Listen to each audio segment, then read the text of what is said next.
આજથી હવામાનમાં મોટો પલટો આવ્યો છે અને અત્યારે ભારે બફારાથી ગુજરાત ત્રાહિમામ પોકારી રહ્યું છે, ત્યારે દરેક લોકોના મનમાં એક જે સવાલ ચાલી રહ્યો છે કે આખરે ચોમાસું ક્યાં પહોંચ્યું છે અને ગુજરાતમાં ધમાકેદાર એન્ટ્રી ક્યારે કરશે.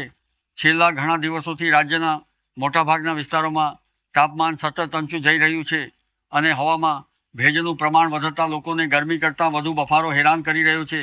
દિવસ દરમિયાન ભલે તાપમાન 35થી 37 ડિગ્રી આસપાસ રહે, પરંતુ અનુભવ 42 ડિગ્રી જેવી ગરમીનો થઈ રહ્યો છે.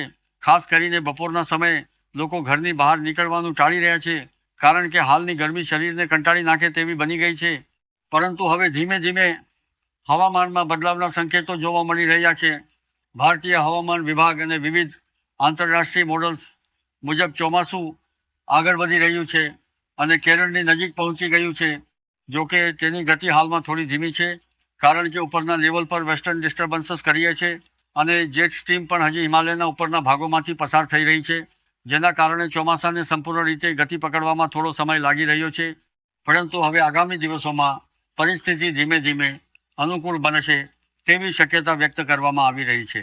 મિત્રો, સૌથી મહત્વની વાત કરીએ તો 25 મેથી શરૂ થઈ રહેલું રોહિણી નક્ષત્ર એટલે કે રોહિણી નક્ષત્ર આ વખતે ખૂબ ચર્ચામાં છે. આપણા વડીલો કહેતા આવ્યા છે કે રોણ નક્ષત્ર તપે એટલે પછી જ સારો વરસાદ આવે. રોણ નક્ષત્રના પ્રથમ 9 દિવસને નવતપા તરીકે ઓળખવામાં આવે છે અને આ દિવસોમાં સામાન્ય રીતે ભારે ગરમી પડતી હોય છે.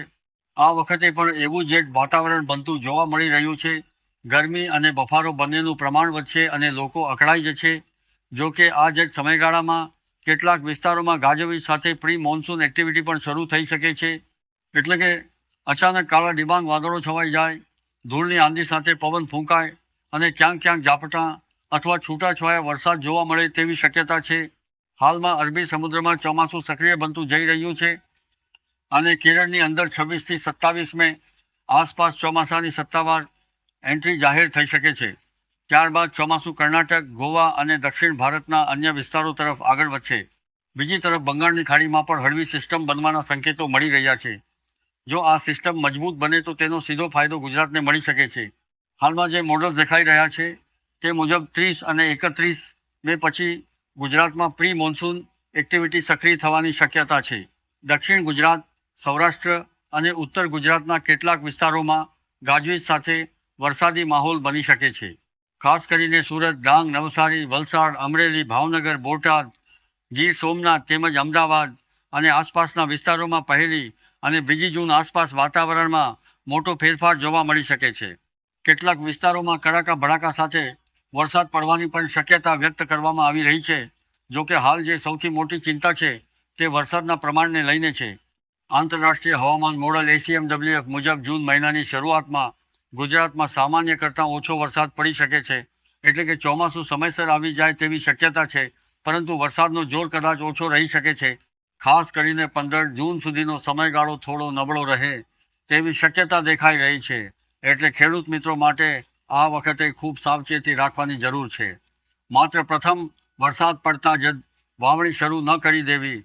જમીનમાં પૂરતું ભેજ થાય અને સતત વરસાદની શક્યતા મજબૂત બને ત્યારબાદ જે વાવેતર કરવું વધુ યોગ્ય રહે છે. કારણ કે જો શરૂઆતમાં વાવણી કરી દેવામાં આવે અને પછી લાંબો વિરામ આવી જાય તો પાકને ભારે નુકસાન થઈ શકે છે. હાલની પરિસ્થિતિ મુજબ 18 જૂન સુધીમાં ચોમાસું ગુજરાત સુધી પહોંચી શકે છે, પરંતુ ત્યારબાદ વરસાદનો સપોર્ટ થોડો નબળો રહે તેવી શક્યતા વ્યક્ત કરવામાં આવી રહી છે.